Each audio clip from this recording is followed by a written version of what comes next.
Hello guys and welcome to Tales in Black. Today I have a short horror story. It's pretty good, so stay until the end. When I was younger, about 10 or 11, we lived in a small town.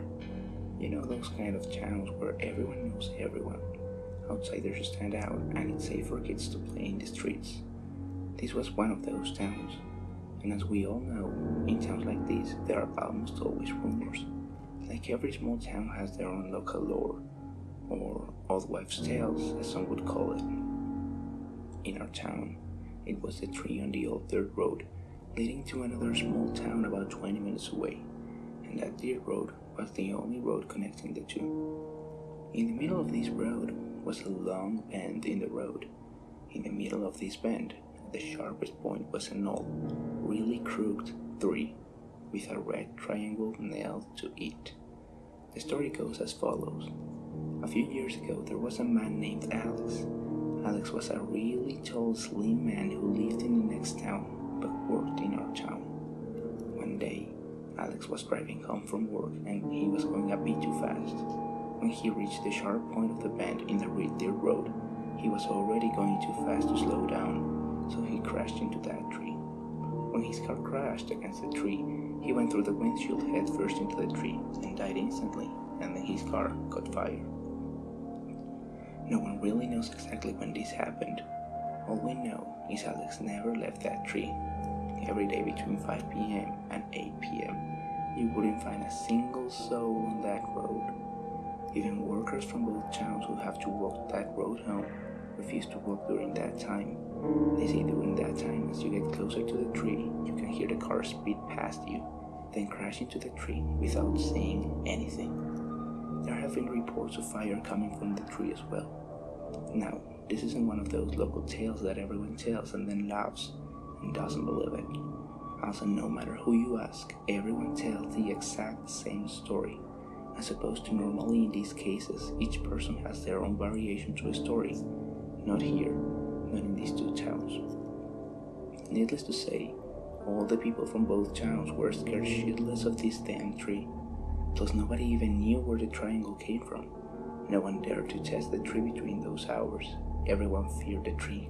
Everyone except, of course, my mother. I am one of 3 children. All 3 of us are girls. It's my eldest sister, and then me and my other sister are twins. Our mom was a housewife, and our dad was a hard-working man who worked mostly nights as an electrician. So we lived in the first town, and my mother's sister, our aunt, lived in the next town. And as I said, it's only that damn dirt road connecting the two. My mother, 2 sisters, and I drove to visit my aunt frequently, about 3 or 4 times a week.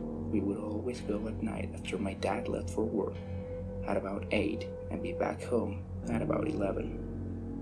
Anyway, every damn time we visited our aunt, just before we would get into the car to drive to her place, my mom would look at us and say, "Tonight is the night that Alex is gonna catch us." Me and my sisters would scream and cry being only 10, 11 years old, and my mom thought it was really funny. So then we'd go, and you guessed it, before we get in the car again to drive back home, again my mom would say, "Tonight is the night that Alex is gonna catch us." This went on for months and months, and still every single time my sisters and I would still scream and bawl our eyes out. One day, same old, my mom would say it again as we left for my aunt's house. But then as my mom told us to get ready, we're gonna leave, my aunt said to my mom, "You really need to stop telling the kids Alex is gonna catch you. You're scaring them." My mom laughed and said, "I'm just playing with them." Weirdly enough, we all got in the car and it was quiet. No one spoke a word. I guess me and my sisters were waiting for my mom to say it like she usually does. But nothing. Silence.